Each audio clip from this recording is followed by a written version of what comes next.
सभी भक्तों को मेरा सादर प्रणाम। आज मैं भोलेनाथ की एक और कथा आप लोगों को सुनाने जा रहा हूँ, जिसको सुनने से आपके जीवन में सुख समृद्धि की वर्षा होगी। तो कथा को प्रारंभ करते हैं। भगवान शिव मृतलोक से शिव सन्यासी का रूप धारण कर अपने शिष्यों को ज्ञान दे रहे थे। अगर आप यह कहानी सुन रहे हैं तो कृपया इसे पूरा सुने।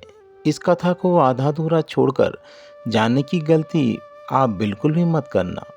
आप शिव भक्त हैं, भोले बाबा का अनादर बिल्कुल भी ना करें। भीड़ भाड़ से दूर जाकर जब कोई व्यक्ति अपने आप में समय बिताता है तो उसके मन में अलग अलग प्रकार की चिंताएं पैदा होती हैं।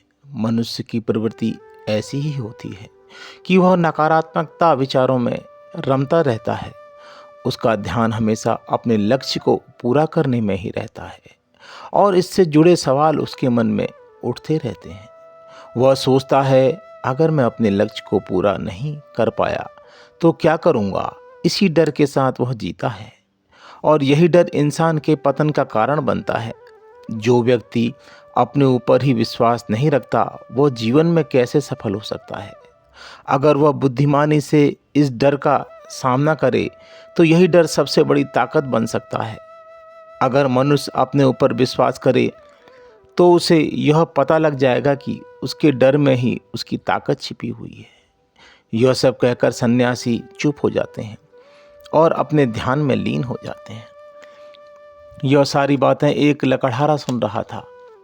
लकड़हारे की बात समझ में नहीं आ रही थी। तो एक दिन लकड़हारे ने महात्मा सन्यासी से कहा, महाराज, आप उस दिन डर की ताकत बताने वाली बातें अपने शिष्यों को बता रहे थे, जो मैं भी सुन रहा था। मुझे सारी बातें समझ में नहीं आई थी। कृपया कर मुझे बातें आप विस्तार से समझाओ। कैसे डर को अपनी ताकत हम बना सकते हैं। तब वह सन्यासी से पूछ ही रहा था कि जंगल में उसे शेर की दहाड़ सुनाई दी। शेर की दहाड़ सुनकर लकड़हारे का मन डर से कांप गया। उसके कान खड़े हो गए। जंगल से आ रही हर आहट उसे सुनाई देने लगी। डर के मारे उसका बुरा हाल था। थोड़ी देर बाद जब शेर की दहाड़ सुनाई देना बंद हो गई तो उस लकड़हारे में साहस आ गया, क्योंकि शेर का खतरा टल गया। जब खतरा टल गया तब सन्यासी ने उससे प्रश्न का उत्तर देना शुरू किया। सन्यासी ने कहा, जब तुम डरे हुए थे तो तुम्हारे शरीर का रोम रोम डर गया था। जंगल से आ रही छोटी से छोटी आवाज़ पर भी तुम्हारा ध्यान लगा हुआ था। इस प्रकार अपने मन के डर के कारण तुम होश में आ पाए। अब शेर तुम्हारे सामने आ जाता और शेर से तुम्हारे को लड़ना पड़ जाता तो तुम्हारे अंदर एक शक्ति पैदा हो जाती जो तुमने कभी महसूस भी नहीं की थी। जब कोई कुत्ता काटने के लिए पीछे दौड़ता है तो तुम्हारी रफ्तार तेज हो जाती है। वह आप जिंदगी से दुगनी तेजी से दौड़ते हैं। साधारण जीवन में तुम इतने तेज नहीं दौड़ पाओगे जितना भी एक कुत्ते के पीछे भागने से दौड़ोगे। ये ताकत कहें या हमारे शरीर की क्षमता तभी देखने को मिलती है जब हमारा मन भय में रहता है। भय की स्थिति में हमारा शरीर और मस्तिष्क अपनी श्रेष्ठ क्षमता स्तर पर काम करता है। यह कार्य जिसे तुम आम जीवन में नहीं कर पाते वो तुम्हें डर करवा देता है। जहाँ पर तुम्हें डर का आभास होता है वहाँ तुम्हारी सभी इंद्रियाँ सक्रिय हो जाती हैं। तुम्हारे कानों को सुनने की क्षमता तेज हो जाती है। तुम्हारी दृष्टि एकदम सतर्क हो जाती है। तुम सजग हो जाते हो। तुम हर समय सक्रिय हो जाते हो और जैसे जैसे डर खत्म हो जाता है वैसे वैसे तुम निश्चिंत हो जाते हो और तुम्हारी इंद्रियां फिर से आराम की स्थिति में वापस आ जाती हैं। सन्यासी ने लकड़हारे से कहा, किसी विद्यार्थी की परीक्षा से एक दिन पहले याद करने की गति अन्य दिनों की तुलना में अत्यधिक होती है। केवल एक बार याद किया हुआ तुम्हें परीक्षा के समय तक याद आता है। तुम यह जानते हो कि यह सब परीक्षा के डर से होता है, लेकिन डर को दूर करने की वजह मनुष्य को यह सोचना चाहिए कि वह अपने अंदर डर को ताकत कैसे बना सकता है। जिस प्रकार सुख और दुख दोनों एक ही सिक्के के दो पहलू हैं, उसी प्रकार डर और ताकत भी एक ही सिक्के के दो पहलू हैं। जिस प्रकार रोशनी के बिना अंधेरा पूर्ण नहीं होता, सुख के बिना दुख पूर्ण नहीं होता, उसी प्रकार डर के बिना ताकत का भी कोई महत्व नहीं है। सन्यासी के ज्ञान से लकड़हारा बहुत खुश हुआ। उसके चरणों में गिर गया और बोला, महात्मा, अंधेरे को तो दिया जलाकर रोशनी से भरा जा सकता है, लेकिन अपने डर की ताकत को मैं कैसे बदलें, इसके लिए कोई उपाय बताएं। इस पर सन्यासी ने कहा कि डर दो प्रकार के होते हैं। सबसे पहला मानसिक और दूसरा शारीरिक डर। सन्यासी ने लकड़हारे को समझाते हुए कहा, मान लो तुम्हें जंगल से होकर गुजरना है और अचानक तुम्हारे मन में शेर का ख्याल आ गया और उससे तुम्हारे मन में डर पनप गया। अब तुम्हारा एक एक पल उसी डर से अभिभूत होगा। हर समय तुम्हारे मन में एक ही ख्याल रहेगा, कहीं शेर ना आ जाए। शेर तुम्हारे सामने नहीं है, यह तुम्हारी मानसिक कल्पना है। इसी प्रकार जो मनुष्य वर्तमान और भविष्य की चिंता में डूबा रहता है, वह मानसिक डर का शिकार होता चला जाता है। इसी विडंबना के कारण वह अपने जीवन में जितने भी निर्णय लेता है, वह सारे मानसिक डर से ग्रसित होते हैं। इसलिए ज़्यादातर मनुष्य पूर्ण रूप से अपने निर्णयों पर भरोसा नहीं कर पाते और यही निर्णय मनुष्य के कार्यों को पूरा नहीं होने देते। अगर तुम्हारे मन में शेर का ख्याल नहीं आएगा तो तुम शेर से सुरक्षा के लिए मन में कोई भी कदम नहीं उठाओगे, और अगर शेर का ख्याल आ गया तो तुम अपनी सुरक्षा के लिए कोई ना कोई कदम उठाओगे। तो इसलिए मानसिक डर बेकार नहीं होता, वह अपनी सुरक्षा को और भी ज़्यादा मजबूत करता है। लेकिन समस्या तब शुरू होती है जब आप चाहकर भी कुछ नहीं कर सकते, लेकिन उसके बावजूद आप मानसिक डर झेल रहे होते हैं। जो घटनाएं इंसान के पहुंचने से परे होती हैं, वह उनसे भी परेशान होता रहता है, उनसे भी उसका मन घबराता रहता है और यही मानसिक डर उसके पतन का कारण बनता है। और यह मानसिक डर अगर सही तरीके से इस्तेमाल किया जाए तो मनुष्य समझदार और अनुभवी कहलाएगा।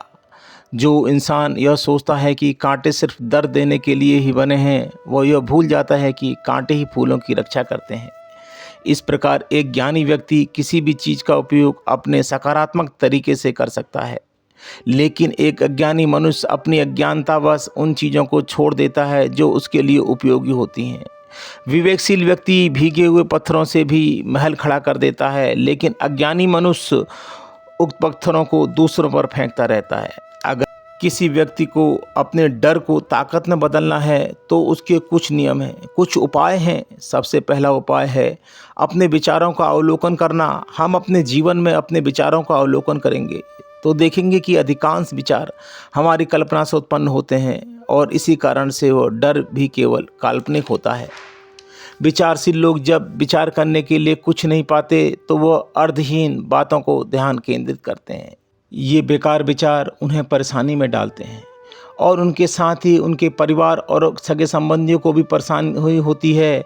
इसलिए ज़्यादा सोचने वालों को यह समझना चाहिए कि मन में उठ रहे तमाम विचारों में से अच्छे काम का विचार कौन सा है और बेकार का विचार कौन सा है। जो निरर्थक विचार वाले होते हैं उन्हें दूर करते जाओ और जो सार्थक विचार हैं उन्हें गहराई से सोचना शुरू करें। तभी तुम्हारी समस्याओं और उलझनों का उपाय निकलेगा। मानसिक डर तो दूर करने का दूसरा उपाय है उनका सामना करना।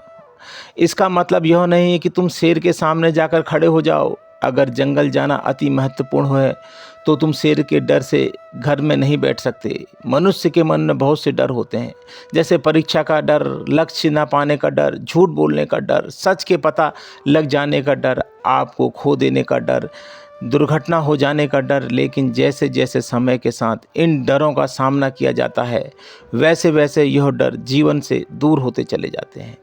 अगर तुम इनसे बचने का प्रयास करते हो तो यह जीवन भर तुम्हें सताते रहेंगे। यह तभी दूर हो सकते हैं जब तुम इनका सामना करोगे। कुछ लोगों को तो खुलकर लोगों के सामने बात करने में भी डर लगता है। ऐसे लोगों को अनजान लोगों से बात करनी चाहिए। जितना ही वो लोगों से बात करेंगे उतना ही उनके मन से डर दूर होता चला जाएगा। मानसिक डर को दूर करने का तीसरा उपाय है अपने डर को स्वीकार करना। बहुत सारे लोग अपने जीवन में होने वाले डर को स्वीकार करने में संकोच करते हैं। अगर आप उनसे पूछेंगे कि तुम्हें किस प्रकार का डर लगता है तो वह आमतौर पर यह कहेंगे कि उन्हें किसी चीज़ से कोई डर नहीं लगता।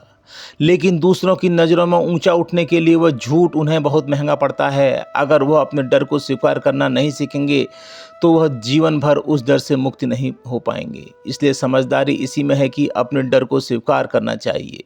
अगर आपको किसी चीज़ से डर लगता है तो किसी से शर्म ना करें और ना ही झिझकने की ज़रूरत है। हर मनुष्य को, हर इंसान को किसी न किसी चीज़ से डर लगता है। अगर आप डरोगे तो डर जाएंगे और अगर नहीं डरोगे तो नहीं डर जाएंगे। यह सभी तरीके तुम्हारे मानसिक डर को दूर कर सकते हैं, लेकिन शारीरिक डर को दूर करने के लिए दूसरे तरीके अपनाने होंगे। सबसे पहले यह समझो कि शारीरिक डर क्या है। मान लो कि तुम किसी जंगल में जा रहे हो, अचानक तुम्हारे सामने एक शेर आ जाता है। तुमने पहले नहीं सोचा था कि शेर तुम्हारे सामने आ सकता है, लेकिन जब वो तुम्हारे सामने आता है तो तुम्हारी शारीरिक प्रतिक्रियाएं बंद हो जाती हैं। तुम्हारी सांसें रुक जाती हैं, मस्तिष्क काम करना बंद कर देता है और तुम्हारा दिल तेजी से धड़कने लगता है। तो इसे शारीरिक डर कहा जाता है। ऐसे समय में शारीरिक डर को दूर करने के लिए कुछ उपाय होते हैं। पहला उपाय यह है कि अपने पर नियंत्रण रखें। जब किसी ऐसी स्थिति के साथ अचानक कुछ होता है तो सबसे पहले नियंत्रण टूट जाता है और मस्तिष्क काम करना बंद कर देता है, जिस कारण सोचने और समझने की प्रक्रिया रुक जाती है। अगर कठिन समय में मस्तिष्क सही तरीके से काम करता है तो वह सही निर्णय और उस परिस्थितियों पर तत्काल बाहर आ सकता है। यहाँ पर दूसरा उपाय यह है कि जीवन में कुछ भी घटित हो सकता है। जीवन बहुत चमत्कारी होता है, वह हमारी सोच के अनुरूप नहीं चलता, बल्कि उसमें कुछ ही हो सकता है और यही जीवन की खूबसूरती है। अगर आपको आज ही पता चल जाए कि आने वाले 5 साल तक आप क्या कर पाओगे, तो आपके जीवन में रुचि खत्म हो जाएगी। लेकिन अगर जीवन एक रहस्य किताब की तरह बना रहेगा तो आप अपने जीवन से कभी नहीं थकेंगे। आपका जीवन आपको आश्चर्यचकित करता रहेगा। इसलिए यह समझो कि जीवन में कुछ भी हो सकता है, तुम्हारी सोच से बाहर भी हो सकता है। इसलिए किसी सोच को लेकर डरो मत। सन्यासी ने अपनी बात खत्म करते हुए कहा, इस तरह से तुम अपने मस्तिष्क और शारीरिक डर से दूर कर सकते हो और आनंद से भरा हुआ जीवन जी सकते हो। यह ज्ञान देकर शिव सन्यासी अपनी कुटिया में चले जाते हैं और लकड़हारा अपने डर को दूर करते हुए अपने घर को चला जाता है। भक्तों, इस वीडियो को बोलते समय अगर कोई त्रुटि हुई हो तो मैं आपसे क्षमा मांगता हूं और भगवान भोलेनाथ से प्रार्थना करता हूं सभी भक्तों का डर दूर करना। अगर किसी को यह वीडियो अच्छी लगे तो कमेंट्स बॉक्स में हर हर महादेव जरूर लिखना। हर हर महादेव।